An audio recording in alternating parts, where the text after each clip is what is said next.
আসসালামু আলাইকুম ওয়া রাহমাতুল্লাহি ওয়া বারাকাতুহু। প্রিয় দেশবাসী, আপনারা দেখছেন এখন এটা হলো বদরের মসজিদ, যেখানে রসুল করিম সাল্লাল্লাহু আলাইহি সাল্লাম 17ই রমজান বদরের প্রান্তরে যে যুদ্ধ হয়েছিল, ইসলামের প্রথম যুদ্ধ, সেইখানে রসুলুল্লাহ এই মসজিদ থেকে কাফেরদের বিরুদ্ধে ডিরেকশন দিচ্ছিলেন।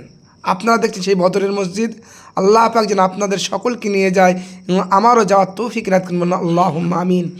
প্রিয় দেশবাসী, আপনারা দেখছেন বদরের মসজিদ কত সুন্দর, কত লাইট, কত কি লাগানো আছে।